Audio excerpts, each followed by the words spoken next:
Annie sighed contentedly and leaned against Nate as he wrapped his arm around her shoulders and hugged her.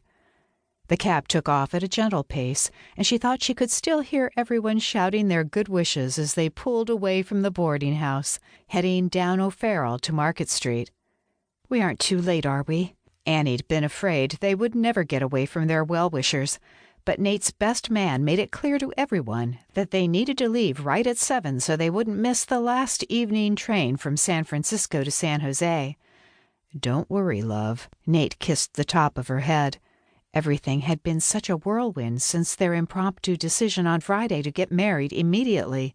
This left them less than 2 days to let everyone know, get the license, find a justice of the peace to officiate, and pick out the 2 matching gold wedding bands, not to mention making all the decisions about what flowers to order, what to serve at the wedding dinner, and how many layers the wedding cake should have.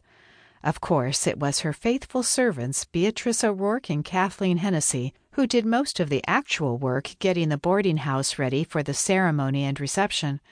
Annie's job had been primarily standing for fitting after fitting, as Miss Minnie and Miss Millie Moffat, her elderly boarders, worked feverishly to finish her dress in time.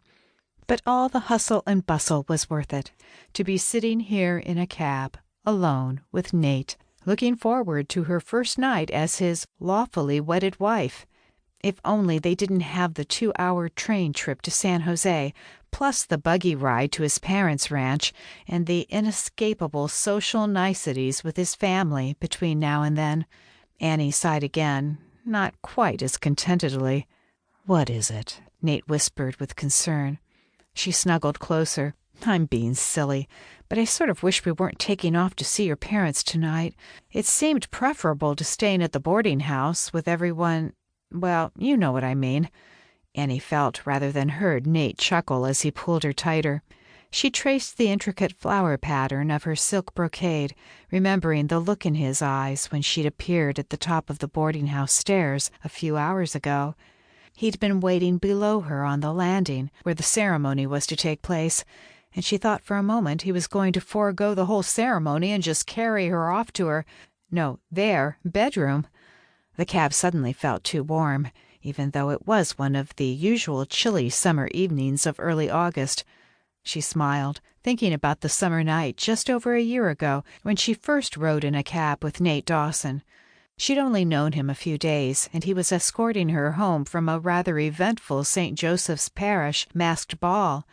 Even then, she'd felt a disconcertingly strong attraction to a man who, from the moment they first met, alternated between insulting and rescuing her. The cab swung to the left, revealing Market Street with its lit gas lamps stretching east towards the bay. The Palace Hotel appeared on their right, the bay windows on all 6 of its upper floors glowing in the twilight. "Nate, he's missed his turn." Annie pointed as the cab swept past 3rd Street, which would have taken them directly to the Townsend Street train depot.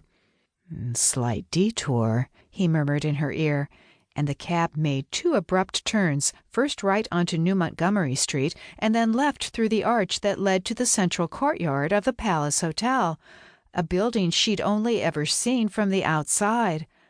"What in heaven's name?" Annie gasped. "I didn't relish spending my wedding night sharing my childhood bed at the ranch with my new bride, so I had Tim book us a suite here. You don't mind, do you?" "Oh, Nate, not at all. But how extravagant!" Annie pretended to scold, but the relief that swept through her showed just how worried she'd been that the twin effects of exhaustion and a lack of privacy might detract from their first night together.